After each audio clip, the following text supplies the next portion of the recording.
Good evening, everyone, and welcome to tonight's webinar on university applications to the United States. My name is David Hawkins. I am Director at the University Guys, and over the course of tonight's session, I hope to be able to give you some key information about the key features of making applications to universities in the United States. The University Guys are a team of specialists in global university admissions. I myself have some of the memberships and accreditations that you can see on the screen that's just there. And we take delight in supporting students, schools and families as independent educational consultants to support them in the processes of working out which international universities might suit them, how to make those applications, and as was the case actually with 3 of our students just today, celebrating with them when the plan comes together and it all works out. Over the course of the previous admission cycle, these are just a small selection of some of the notable places that students we work with got offers from. And though we work with students getting offers from all sorts of places that may not initially be the names, it's always very nice to be able to put up some of these places in here that have that sort of global reputation, just to show that we at the University Guys hopefully prove what we say we do. Enough about us at the University Guys, though. You are here to learn a bit more about applications to the United States, and so we'll delve straight into that. The key thing to understand when we're looking at the United States, and I know we have students joining us here from the UK and other parts of the world, is to understand that you are playing a different game. You are not applying to universities like you would do in the UK or in many European countries. It is a completely different thing. And we have a silly way of explaining this at the University Guys, and the pictures there will hopefully explain. One of those sports is football, and the other one of those sports is also football. But it means different things depending on the cultural context. Well, in exactly the same way as you wouldn't train to be a left back if you're actually going to turn up to be a wide receiver in American football. Well, don't apply to universities in America based on how you understand universities in the UK or in whichever country you are coming from. You have to understand this is a completely different system. Even though a lot of the words like personal statement or grades or deadlines or application are the same, what is being described by those words is potentially very different from what you might think.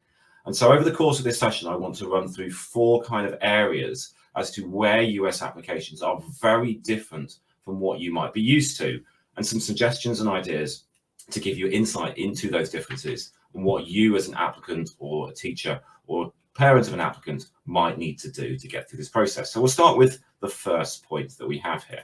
And the first point is to understand that this process is going to start much earlier than potentially you might be used to. This is the overview timeline that we tend to use. Year 12 in the UK system is the lower 6. It's the penultimate year of school. Year 13 is your final year at school. So for students who are going into their last 2 years of school, that actually we strongly recommend that students already at that point starting to think about their college list. They're meeting with colleges or connecting with them. Typically, they come through the UK and Europe in September and October each year. If you are going to take the tests, and more on that to come, it's going to take you time to prepare for those tests and take those tests. The process, if you can, of visiting colleges either in person or virtually comes through. You're going to have to work very closely with your school. They're going to have to do much more in terms of the materials they provide than typically they would do for any other application.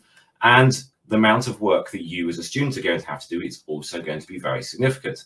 Now, there are ways of managing this and mitigating it, but if you are doing US applications properly, you have to understand there are a lot of moving parts to it. Now, a lot of students might be slightly confused to see that there are things happening before we get into the SAT or the ACT. And so I'll delve into that just for a little bit to explain it. When we come from university systems like here in the UK, where we have entry requirements, this football, this misunderstanding terminology leads us to think, well, if we need to have this for the UK, we need to have this for the US. The number of times that I hear people saying, well, I need these entrance tests. Well, they're not entrance tests. They are not the same thing. And so there are a number of mistakes we see from students looking at standardized testing.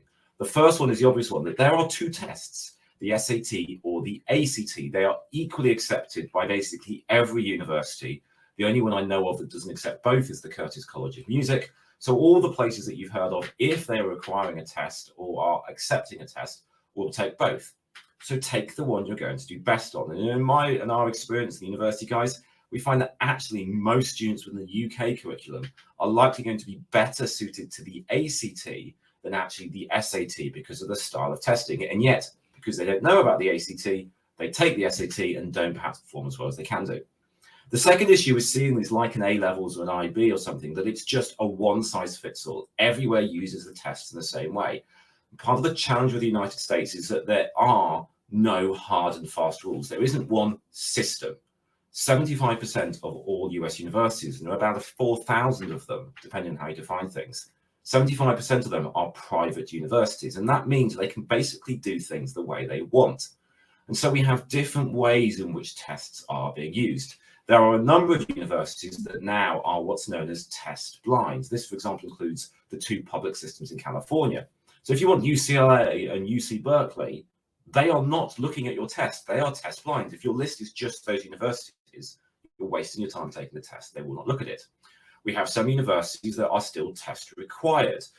That means that even in the pandemic, they still need you to take the test. It's the state of Florida, the public systems there, public systems in the state of Georgia. Georgetown also is a famous example where in most circumstances for those universities, you're going to require the test. However, most places are test optional. That means as an applicant, you have the choice as to whether to send testing or not. So then what you've got to kind of consider and think about in here is, well, am I possibly better off from testing or might be worse off? And it's not going to be a case of college by college. It's going to be how you as a student have a particular profile that you might strengthen by getting a good test score, or another student cannot strengthen their profile, it is already so strong, and potentially doing testing instead of something else might potentially weaken their application. It's also worth noting that if you're looking at sort of some merit scholarships, maybe sports recruitment, some universities, even though they're test optional, might need you, if you're a non-native speaker of English, to use a test to prove your English proficiency. So it's much more complicated than just this idea of, I need to go to America, I will take the SAT. There is much more artistry involved in this kind of decision. So if you are delving into this process of your early timeline, you need to run through some questions to decide whether to test. Number one, do the colleges you want to apply to require or allow you to send testing? Which is why you need your college list first, because you need to know where am I hoping to apply to before I do that. Well, if yes, then what is your best and worst case likely outcome on either of those tests? If your best or worst case scenario is actually one that's not going to be within the typical range that a university is looking for, you can find these on their websites, then probably you're better off not testing if you go optional. Then how much work is it going to be needed to get to that best case scenario? Is this something where you need to do 10 hours a week of tuition to get into it? Or is it 30 minutes to get into it? And then the big question, will doing all of that, will putting that amount of work into a test help you or not? And if not, might you be better off using that time to improve your writing skills, to work on a portfolio, to get better predicted grades, to start a club, to do a service project?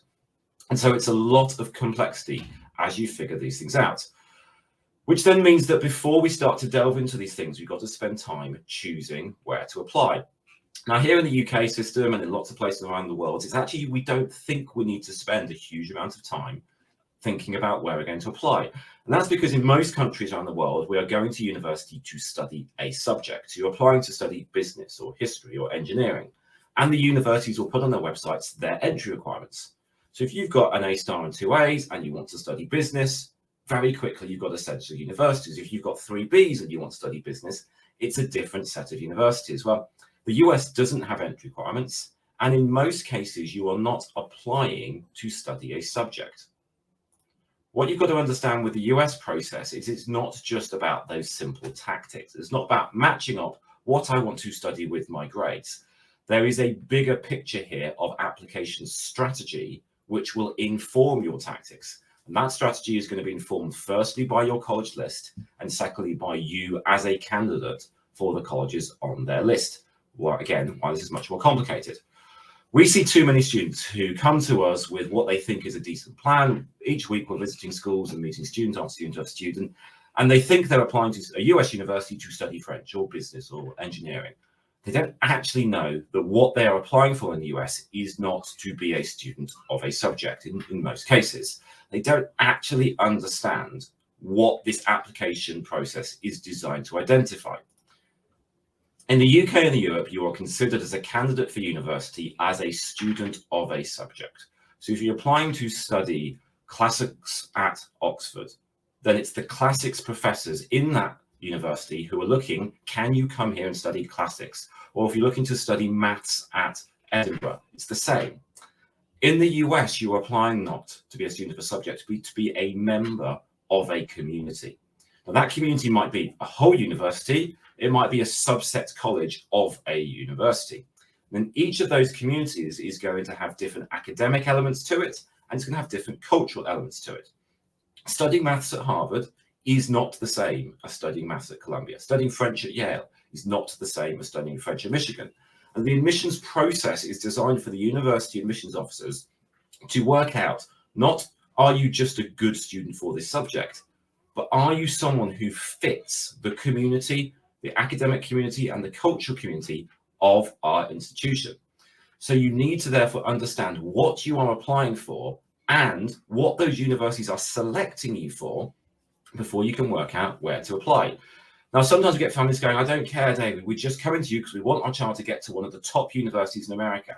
I've said, well, you might not care, but it's a little bit naive to think the universities don't care. And if you're trying to apply to places which don't match together, whose academic cultures are different, whose communities are different, it's almost impossible to put a good application forward because you're trying to do the equivalent of writing a UCAS essay that has to work for maths and French.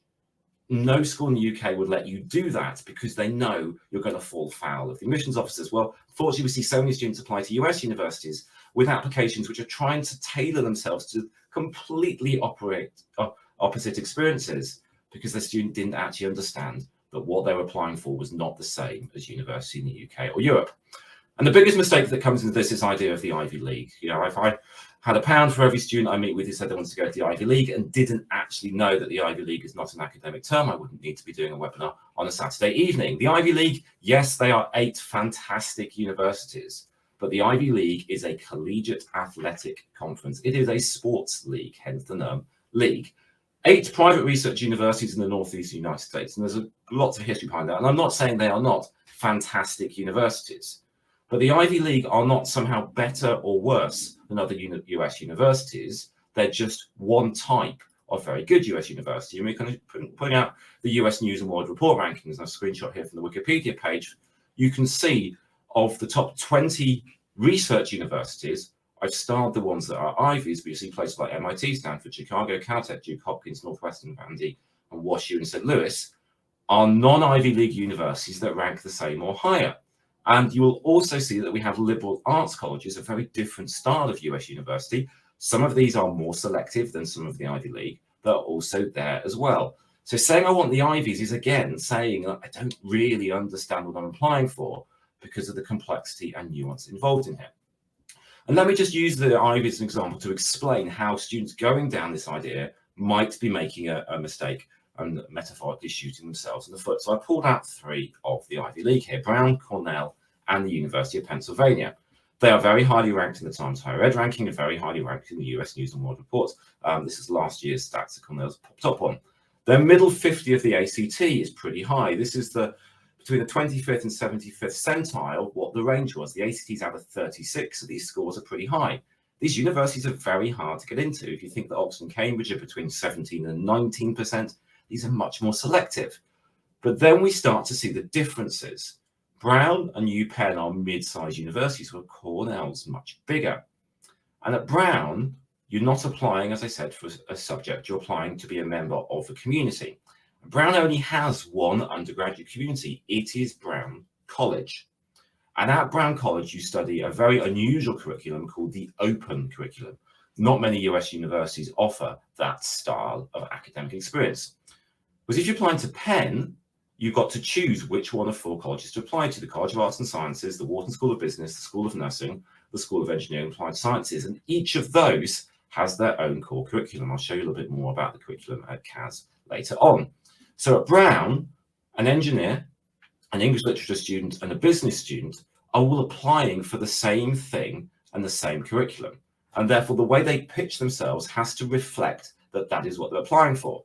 Whereas at Penn, my business student is applying to the Wharton School, my literature students applying to CAS, and my engineers applying to the School of Engineering, each with their own slightly different focuses. And at Cornell, which is even bigger, there are even more subdivided colleges the student has to pick which one to apply to.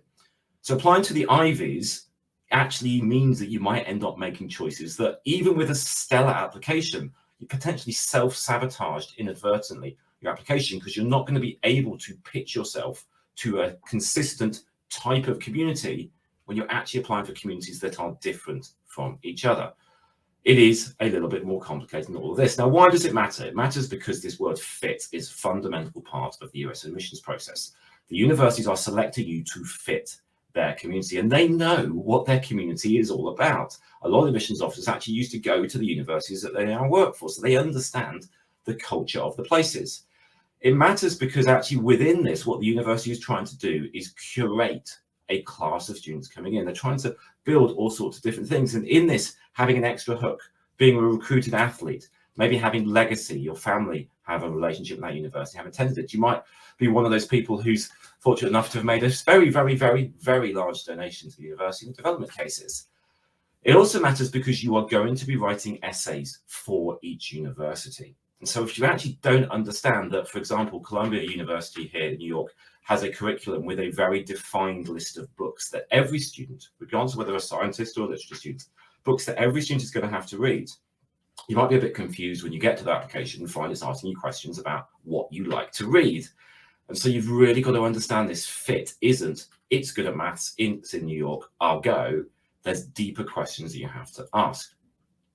And it matters because the sort of places that a lot of students want to go to at the sort of more well-known end are selective to a level that we just don't see here in the United Kingdom. These were the 30 most selective US universities last year. And if you picked up Oxford and Cambridge, transmorphed them over to the United States and plopped them down, and just ranked them by the percentage of people they admitted, Oxford and Cambridge would come in at 66th. It's a slightly unfair scenario. You can't apply to Oxford and Cambridge, and you can only do 5 on UCAS. But it does prove the point that Stanford is not your nice backup to Oxford. The universities, including places here that some of you might not have heard of, like, for example, Swarthmore and Bowdoin, that you might think of as being, oh, well, that's a second or a third tier university. They're really not. And this is because the scale of what we're talking about in the US, it's a significantly bigger country, is different. Well, scale is different because a lot of the universities that people know of are actually very small. So, for example, here you can see some of the incoming class sizes of the students who started in 2020 at these universities are actually very small. Universities like MIT that year only brought in 1,100 students. The 2021 cycle, only 34 UK students got into Harvard. Oxford admitted 2,500 UK students. So we're talking about a different level of actually some of the universities at the more well-known end are relatively small in terms of the number of spots available. And when you bear in mind that America has 3.6 million students in each year group, so in your year group at school, there are 3.6 Americans. Even if you take the top 1% of those 36,000 students, the Ivy League only has about 22,000 spots.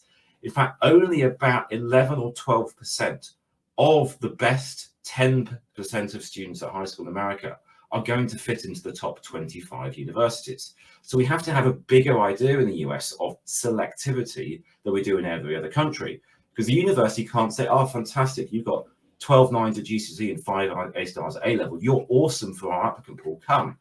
They are consistently rejecting people with that level of stellar academic performance because they don't see fit. They don't see an entire application portfolio of essays and references and other bits and pieces that the student is consistently applying for the kind of community that the university represents.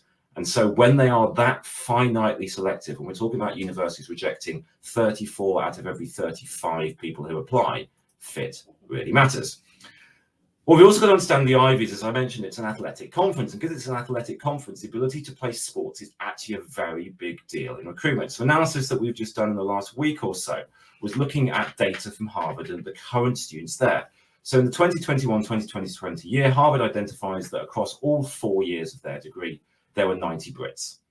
And then if you run through all the sports teams, what's known as the athletic rosters, you can see that these are the number of Brits. So in the class of 2021, we started, there were 5 women and 9 men from the UK, and so on and so forth. And so when you add it all up, 44 of the 90 Brits, at least 44 of the 90 Brits who went to Harvard were going there as recruited athletes. Now, this is not on sports scholarships. The Ivy League don't offer any sports scholarships. They do offer need-based aid, so some of the students might be qualifying for very significant amounts of money off their tuition and board because of their family's finances. But when you start to say, well, maybe I want to go to someone like Harvard and I'm not going to be able to be recruited to play for their soccer team or field hockey or row for them, we're again talking about a really crazy level of selectivity, only hoping, I guess, to emphasize this idea that fit is absolutely fundamental to this process. Okay, so if you're understanding that this is not like, oh, I've heard of Harvard, I'll apply there, that there is hours and hours and hours more work that has to be done, how do you work out where to apply? How do you start this process? What you've got to do is work out what kind of university. We also help Americans come to the UK, and they find it very odd that it's all about what do I want to study, because in their culture, you're picking an experience. And those experiences can be wildly different from each other. This here is Dartmouth College. Dartmouth College is one of the Ivy League universities. It's in the lovely town of Hanover, New Hampshire. It's beautiful, lovely 2.5-hour drive from Boston, woods near the mountains going into Vermont and get snow. It's a small town, potentially relatively isolated community. You're going to be seeing the same people day after day after day. Now that's a very interesting experience to be applying for. And actually, Dartmouth know this idea of them being potentially quite a close-knit community, so that when you apply there, as well as the 3 references that your school will have to supply to them from teachers, they also strongly recommend, which means you should, that you get a reference from what they call a peer, somebody else in your year group at school, or someone you play the orchestra with or go to church with. They want to know that you can be a good member of a community, because that's the experience that's there. Now, Columbia, there again on the bottom left-hand side of the screen, is in Manhattan. It's going to feel like a very different community if you've got New York City just on your doorstep. And so the community there is going to be different. It's not going to be so important that you necessarily can rub along with people brilliantly all the time, because it's actually going to be about how you match those resources of the city to the resources of the university. That's a completely different experience. You've got here UCLA with the blue and yellow flag, so I think here they're playing football on the University of California's stadium. But UCLA is a massive, large public university in California. So it's in a city, but LA is a very different city to New York, so that's going to feel different. But it is a public university. That means it's funded quite heavily by people from California, and therefore most of the people who get in are from California.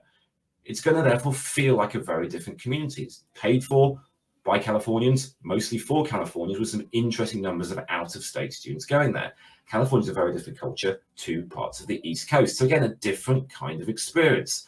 And so rather than going, well, these are all really well-ranked universities and they all offer a business course, you've got to understand what kind of university you're exploring for, what different things will come into it. Now, in this, we are going to have to consider the academic part of it. There are going to be elements here which will reflect, yes, you're going to university and you are going to study stuff. But here again, it's a different set of questions than you would be thinking about in the UK or in Europe. This is a good question to try and start with. What do you think you'll study if you go to MIT? And in popular culture, most people think of MIT a bit like the American version of Imperial College London. It's where you go to study maths or engineering or physics or computer science or stuff. And again, this is where football is an important thing to understand, because it's not the same. It's different. And even though the language is the same, it is going to work differently. MIT offers a Bachelor of Science. That is the degree you get from MIT. And to complete that Bachelor of Science, you have a core. That is a compulsory requirement that every student must study. And that core is equally divided between science and maths and humanities, arts and social sciences. Yes, students wanting MIT, humanities, arts and social sciences. You are going to still be taking things like literature, history, painting, even, and people always laugh when I say this, but it's true, you will even have to pass a swimming test in order to get your degree from MIT. It's a different conception of what you do at university. And when you apply to MIT, they know that their curriculum has compulsory humanities, arts and social sciences in it. So like Dartmouth asked for a reference from a friend of yours, MIT wants one of your 3 references from school to come from a non-STEM teacher. So your maths, further maths, physics and chemistry, you're having to go back possibly to GCSE to get that non-STEM reference. Well, if your maths, further maths, chemistry and history of art, or possibly you might be a better fit for what MIT is looking for. it is a different kind of curriculum structure than we assume a university is going to be. Now, I'm going to just load up a video now to try and show a little bit about the University of Pennsylvania's curriculum here, which hopefully demonstrates how this works. So let's see if I can get this to work.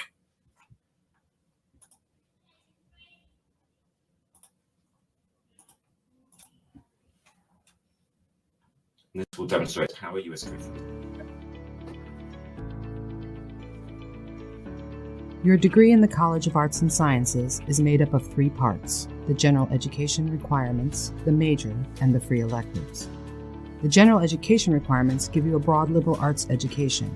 These requirements enable you to develop skills and approaches to knowledge and engage you in the intellectual work of the arts and sciences. They also allow you to explore potential majors. They are made up of the foundational approaches and the sectors. The major is where you specialize in a field. You will go more deeply into a segment of human thought, taking higher-level courses and participating in the creation of knowledge through research. And the free electives can be used to grow knowledge and build skills that complement, supplement, or are radically different from your specialization. Students use free electives to take a customized set of classes of interest, meet the requirements of a minor or second major, study abroad, or submatriculate into a graduate degree. Together, these 3 parts make up your college degree at Penn. Some of your courses may satisfy more than one. The total number of courses for your degree will depend on your major and will range from 32 to 36 courses over 8 semesters. 12 to 20 of those courses will be in the major, while the remainder will be in the general education requirements and free electives. The number of courses you need to take in each part of the degree will depend on a number of individual factors. Say you are a first-year student interested in international relations, history, and psychology. In your first semester, you would take 4 courses that fulfill your general requirements, but also let you explore potential majors. And you continue this in your second semester, while also trying a free elective or 2 in an area that may not become a major for you. In the sophomore year, you begin to focus on a more likely major choice and continue to use your general requirement courses to do that, but also broaden your education. During the middle of your 4th semester, you decide on and declare an international relations major, and things begin to take shape. Courses that were previously part of your major exploration may continue to fulfill general requirements or become free electives. Throughout your junior and senior year, as you focus on your major coursework, you continue to explore other interests through your remaining general requirements and free electives. By the end of senior year, you can see how all of the requirements came together for you. You took a total of 34 courses in 4 years for an average of 4 to 5 courses per semester. 14 went into the major, and 14 courses went into the general requirements. 2 of them counted in your major as well, leaving you with 12 distinct courses in the general requirements. The remaining 8 courses were your free electives. You used some of them for a 6-course minor in psychology, while another course for the minor came from the general requirements. So you can see how you can take advantage of the flexibility of the college curriculum to specialize in a major while crafting the other parts of the curriculum to your additional interests. And the ways that these parts come together are as diverse as the students in the College of Arts and Sciences themselves.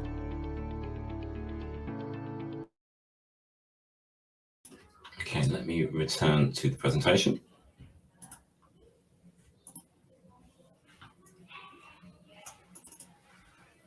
And I'll have to just flick through the slides. So forgive me for running through quite a lot of them. I should get there, not too long.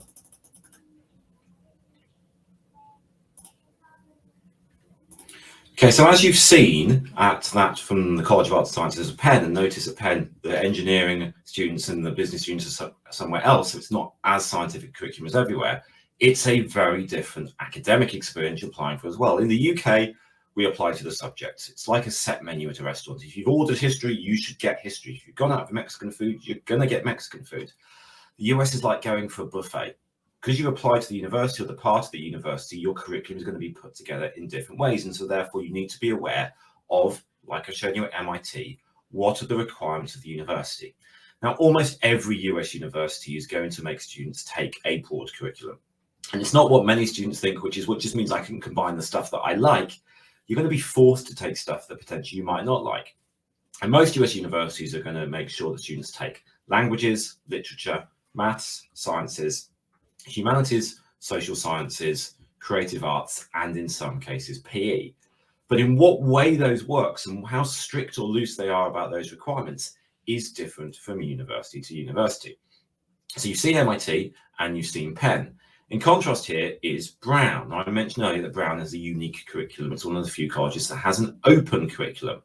It has, as you can see here, no required core curriculum or distribution requirements. So actually that person thinking MIT is the place to go to just do physics all the time actually would find that Brown is probably the place that you can go to just do physics all the time, because at MIT you might still be sitting in a Shakespeare class, taking painting and doing laps in a swimming pool. Again, it's different. If you are applying to Brown and applying to someone with a very different curriculum structure, this is then where you can again get yourselves into trouble by lacking an application strategy. Because if I just pull out a few more here, this is Columbia College. You've got a list here of contemporary civilization, literature, humanities, university writing, art, humanities, music, humanities, and frontiers of science. If you go onto their web pages of their core curriculum, it will list the books that every student has to read, including some things which are typically beloved of STEM students, like Jane Austen, Shakespeare, and the Bible. Those are compulsory texts for a lot of the things that you would do at Columbia. Here's Caltech, and yes, we can see maths and physics and chemistry and biology here, but we've also got humanities and things. We've even got PE. So it's a different kind of concept of what you're applying for. And if you don't understand this, you might be slightly surprised to get to the university and think, oh, why am I having to take all this other stuff? To be honest, at this level of selectivity, you probably won't get in if you aren't pitching yourself as a student who can cope with a very different curriculum structure. So where do you start? And still my second point of 4, with understanding actually how you do this. Well, you need to start to ask the right questions. Get your head into a different conception of what university is. You'll see some books behind me. I do this for a living, and yeah, I have some very well thumbed books behind me. List of colleges, the Fisk Guide, Princeton Review. If your school has access to Unifrog, it's a wonderful tool, and they have a US University search option on there. College Board, who run the SAT, have a very blunt tool called Big Future, but it also helps you to do these things. But when you're doing that, no, it's not about, does it have the subject I want to offer? You've got to think about core curriculum, general education requirements, distribution. These are the way in which that curriculum is put together. And if you want to understand the culture of a university, don't go to their websites, go to YouTube and type in day in the life or vlog, the name of the university, and you'll get wonderful videos of students just recording what it's like to be a student at that university and go, okay, I kind of like that student. I like what they've shown me. I think I might fit there. Or gosh, I didn't like that student. I didn't like what they said, and maybe it's not the right place for me. And I would say this, you could get a good college guidance to help you, even if you're not, and you don't need to pay for a service like we offer the University Guides to help you. The very fact that companies like ours exist and people do pay should show you that actually this is more complicated. The 20 minutes work applying to Harvard feels cool. The fact that there are trained, qualified, accredited organizations, you see some of my certificates there, that there are organizations that accredit people who do this work, should be a little warning sign that this is actually a profession that requires a lot of knowledge. Okay, the third point of my 4 then is, as we're thinking about choosing these colleges, we've got to understand money. There is no way of avoiding the fact that the finances are going to inform the way in which you approach a US university process. And the amount of money that you need in order to study in the USA is going to be part of your criteria. Students, parents, anyone else on the call, if you have not had the money conversation yet, have the money conversation soon. I know it's an awkward conversation, but we at the University Guys get emails normally a couple of times a month from people saying, I've got into X university, or my child's got into X university, now how do we pay for it? And quite often we have to say, well, you were admitted because the university thought you were paying for it, or the university you've applied to actually doesn't offer any money to international applicants. Sorry. And it's a really, really horrible thing to have to say. You need to have this conversation first because, and I'll be honest here, for a lot of people, this might be where it stops. That actually what we think is the case of what might be accessible in the USA financially is not the reality. And therefore, we're going to stop now and not waste time and effort doing this. Wherever we are, for example, the UK is going to be a more cost-effective option for us to go to, but maybe go on a year abroad and do an exchange. There is money available from US universities. It's not to say that there isn't any, but you've got to understand the way it works. I'll talk a little bit about sports scholarships in a second. We at the University Guys don't do sports scholarships. Sports scholarships really require you to be working with someone who knows the sport that you are playing and has relationships with coaches at universities.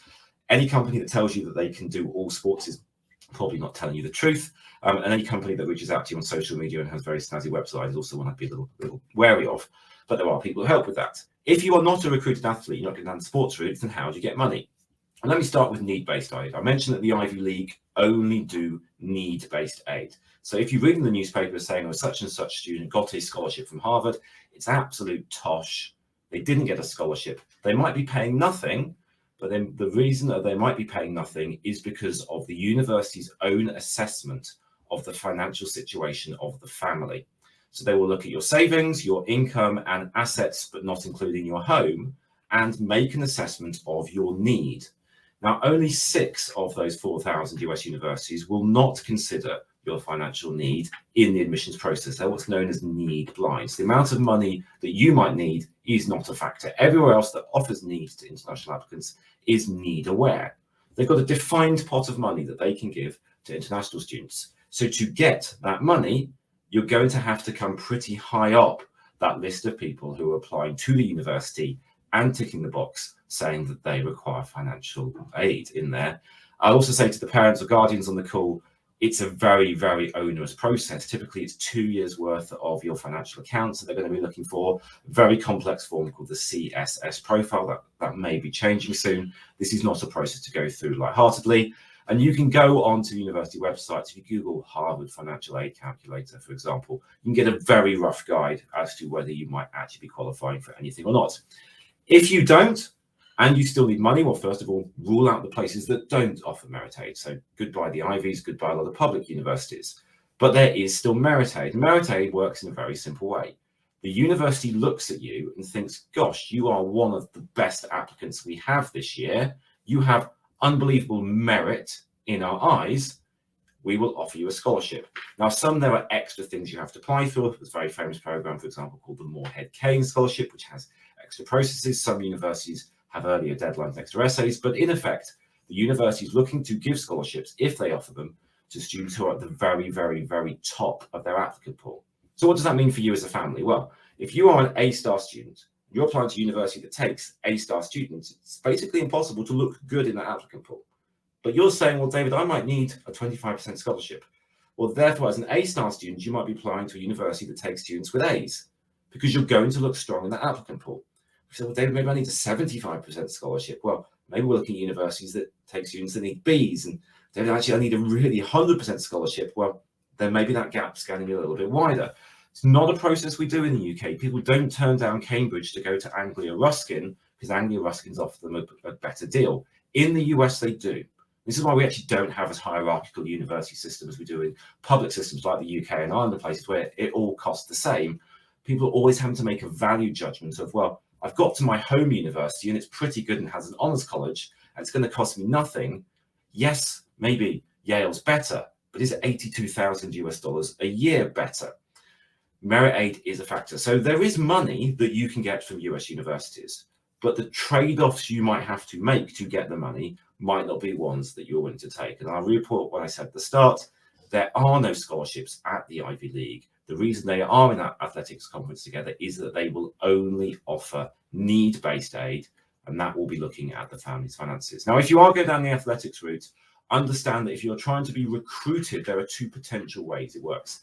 If you need the money to follow the sports, and this is where you're competing at a level in a sport that the Americans have, and for example, unfortunately, things like netball and cricket aren't sports they recruit for, then you need to be going to the coach. Now, some of these American sports coaches at universities are paid millions of dollars. It's big business. It is the feeders to the big leagues.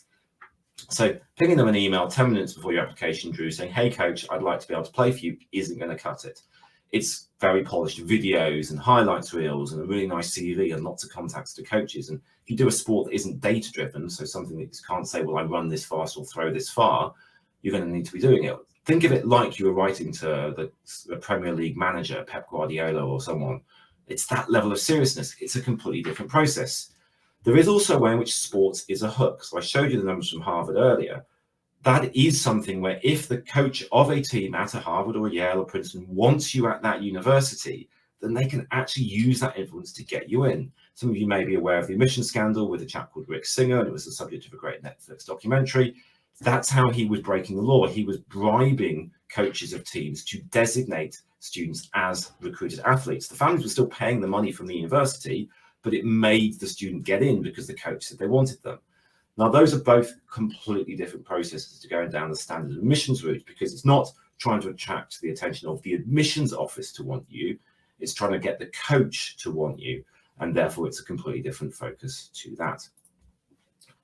Okay, and then my final point before I have a little bit of time for some questions is to understand that once we've got through this process, and bear in mind I've spent almost 40 minutes of an hour's presentation talking about the importance of choosing colleges. I believe fundamentally that is how to be successful in the process. You've then got to actually go through this process of doing the application. Now that may involve, as I've said, SAT or ACT. There's lots of great resources out there. I'll shout out to our good friends at UES Education. If you want to know much more about SAT or ACT from the UK school context, please look at all their wonderful resources, their recorded webinars and blogs at ueseducation.com.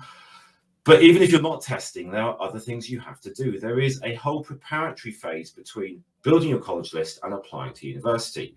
For example, you might have to demonstrate interest, not something that other systems do. But there are some universities where the level of interest you have shown in that university is a factor in the admissions process, to the point that some universities have systems which can tell them, did you open the email that they sent you? If you did you click to the link? And how long did you spend reading that link in our email? And it will give them data as to seeing, well, if we offer you a spot, how likely you are going to come based on the interest we've shown you. And if you've never shown any interest in them, and another student who's equal you in every way has shown a lot of interest in them, and they are one of those universities where they count this in the admissions process, well, that's therefore going to count against you. And this can often count if you're looking at your backup university, what we call your safety university. If you are this well qualified for the university, and this university takes people typically with grades lower than yours, the university might look at your application and think, well, we know that we're your backup. We don't want to offer you a spot just for you to reject us and you to count against our statistics. And if we can see you've never done anything that engages with us in any way, they might reject you because you're too qualified for them, rather than what we might find in other countries because you're not qualified enough. Even if you're applying to universities that don't track demonstrated interest, and many of the top ones don't, you're going to have to still think about building your profile. As I said quite a few times, you're applying for a community. What does that community look for in an applicant? It's not just good grades, so those are fundamental. There are other things they're going to look for. And because you're writing essays for each university, rather than trying to do this alongside your EPQ and extended essays and just being an 18-year-old in the upper sixth at school, you probably want to do some research into the colleges so you know how to answer the essays you're going to be doing, which is, even if you're not doing demonstrated interest, getting onto their mailing lists and going to their virtual sessions is really, really important. Now, this is an extract from a thing called a common data set. And just to show you, this is a document that, again, almost every US university will put on their website. This is a common data set, I think, from Brown. Just the different things that they are showing that they consider in the admissions process. So this university is not looking at religious affiliation, nor is it looking at the level of applicants' interest. But it is considering your work experience, your volunteer work, your racial and ethnic status, your residency, your legacy, are you first generation, and an interview. It's important also your extracurricular activities, and they're also going to look at these other factors as well. Now, things like class rank and GPA don't apply in the international context unless you happen to be attending an American style school. But you see how these are different. Now, I could just show you 3 or 4 others which are going to be different into how the focuses go. So once you understand the university you're applying to, you need to be understanding, okay, well, for these 6 or 7 universities, what are the things that matter to them in the admissions process? And if I maybe have a deficiency in that area, what am I going to do over the next couple of months to remedy that deficiency? And this is where this idea of testing can be something that could potentially disadvantage an applicant. The students got unbelievably high GCSEs and unbelievably high predicted grades, and the university is genuinely test optional. Is sending them another test score actually helping you? They already know you're super smart, but if your extracurriculars are weak, if they're a university that's really keen on things like extracurricular activities in here, on volunteer work, imagine you looked in here and saw volunteer work in the very important, and you have none. Actually, by sending another test score, are you telling the university that you're someone for whom test scores is more important than volunteer work and helping other people? And therefore, are you necessarily a fit for the community you want to go to? Well, this information is out there, freely available. And I find sometimes it beggars belief that people don't look at it. It's a really fundamental thing to understand, is what are these universities looking for? And then you're going to have to write essays. This is why that sort of summer through to the autumn tab I had on our overview calendar is so important. And again, these essays are not like you might find in the UK of tell me about your love of a subject. And the personal statement for UCAS, I think, really should be called the impersonal statement, because it's not really about who you are. It's about pretending you've loved this subject since you were 3 weeks old. Some people do, but most people don't. You're only asked to write an essay that explains who you are. What is the meaning of your life thus far, 17, 18-year-old? By extension, who would you be in our community? So these are 3 of the 7 options that you can choose to write, but you have to write one of these. It's 650 words, and almost every US university will want you to do some form of this. The 7th option is actually all write an essay of your choice, and one of the things that we university guys do is we actually don't start with the question, because actually it means that students avoid talking about things they do. We just run through different activities to help with it. But these essays are going to be about things that might have absolutely zero to do with the academic subjects you want to study. So I'm going to show you a famous one that did the rounds on TikTok last year, just to get a sense of how different these essays. So this was a student who was admitted to Harvard. Give me a second and I'll switch over the technology again. So here we go. That got me into Harvard. I hate the letter S. Of the 164,777 words with S, I only grapple with one. To condemn an entire letter because of its use 0.0006% of the time sounds statistically absurd, but that one case changed 100% of my life. I used to have 2 parents, but now I have 1, and the S in parents isn't going anywhere. S follows me. I can't get through a day without being reminded that while my friends went out to dinner with their parents, I ate with my parent. As I write this essay, there is a blue line under the word parent telling me to check my grammar. Even Grammarly assumes that I should have parents, but Cancer doesn't listen to edit suggestions. I won't claim that my situation is as unique as one in 164,777, but it is still an exception to the rule, an outlier. The world isn't meant for this special case. Okay, so not everybody needs to have a tragic story or situation like that to talk about. One of my favourite essays from a student this year is where she talks about a spork, half spoon, half fork. And it's a beautiful essay and it's helped to get admissions to lots of very good universities. But the point is, this is not like a UCAS statement. It is a very different way in which you are working through this process. Now, the reason why I think that student's essay is beautiful is not just because it's such a clever way of doing it, but actually what she's applying for. She's applying to a university like Harvard, which has a curriculum which has to cover a lot of different factors. So it is one of these places where there is only one college, and therefore the fact that she's got statistics in there, she's got writing in there, she's got an awareness of her place in the world, shows something about her and her fit. There's that word again, for what she's applying for. On top of that, you're going to have to write essays for each university. And again, these are ways universities are doing it. So these are the 8 questions that Stanford's asking you this year. Now, some of these are not very long, 50 words, 250 words, but actually sometimes I think 250 words is harder than 1,000 because you've got to really think about what you're doing for. So you can see some of these questions. What historical moment or event you wish you could have witnessed? Write a note to your future roommates. Tell us about something that is meaningful to you and why. Now, these have to be written with the knowledge of, well, what is that community I'm applying for like, and how am I pitching myself to that? Now, bear in mind, as I've said a few times, you get 3 references from school. The pitch that you're making needs to be consistent with what your school is saying about you as well. You're not actually allowed to see your references as an applicant to the United States, so you need to be giving guidance to your teachers about what they're doing. It's something that's very important, again, to our practice at the university, guys. This is a more complicated process. 8 responses just for Stanford, and therefore the workload is significant because you're not going to knock those off 20 minutes the night before. You're going to spend a lot of time thinking about them.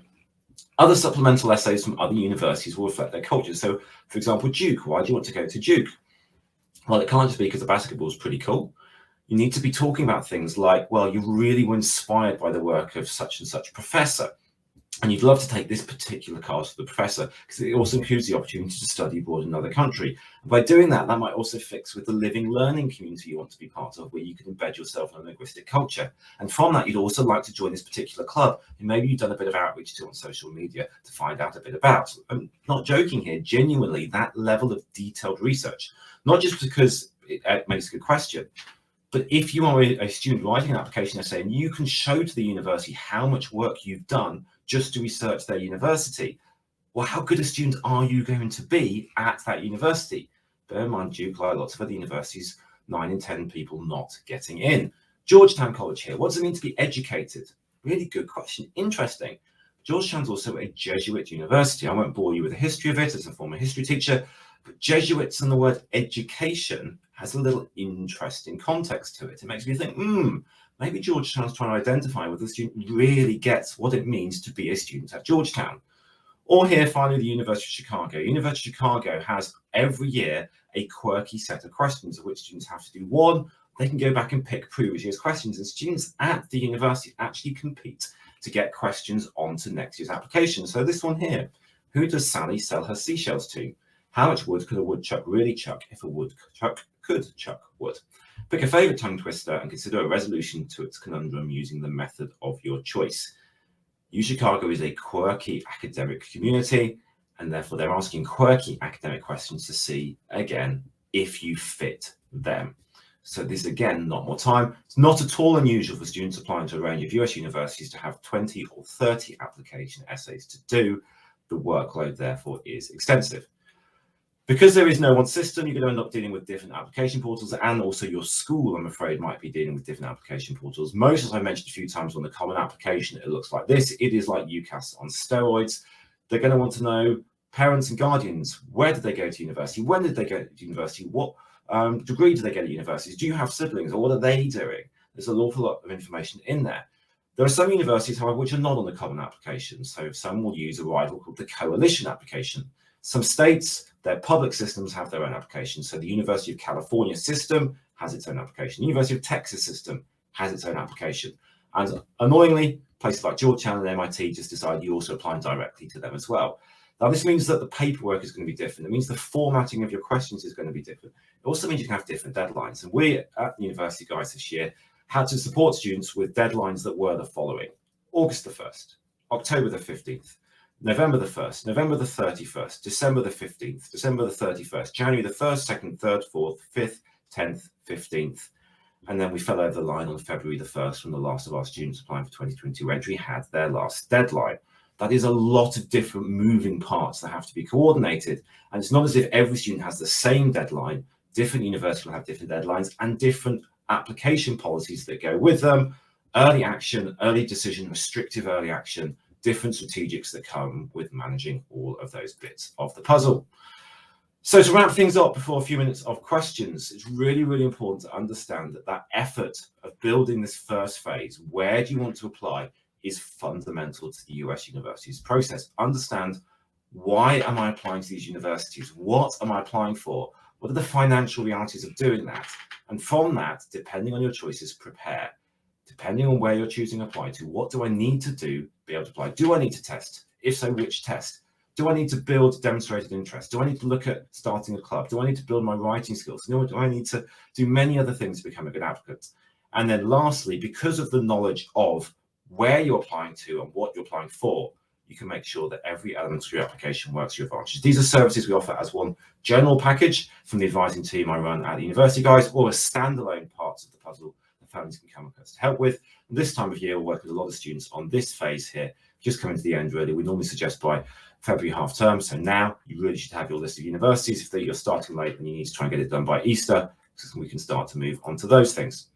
Our website, universityguys.com, is freely available to you. We're not like lots of these companies that stick a webinar up there and say you can only get it if you give us your email and we spam you, partly because we don't think it's right and partly because actually we want to be able to help people who can't afford for services like ours. So go to universityguys.com. There's lots of free resource information there as well, and not just on applications to the United States, but huge amounts of information about applications to many other countries. Last year, we helped students get offers from 240 or so universities across 14 different countries. If you're looking at Canada, which is great and not as much work as the USA, or Germany, or the Netherlands, or India, all sorts of information on there that you can look at, freely available for you to use. But if you do want to follow up and you want to find out a little bit more about how I and the wonderful team of essay specialists, creative specialists, and college counsellors that we have at the University Guys could potentially help you make your dream of US study a reality, please get in touch, david@universityguys.com, via our website, universityguys.com, ping me over WhatsApp or follow us on social media. Okay, I'm going to come off the screen share, and there is a little Q&A tab. So I've probably got 5 minutes, just a little bit over. If anyone would like to stick any questions in here, please go ahead.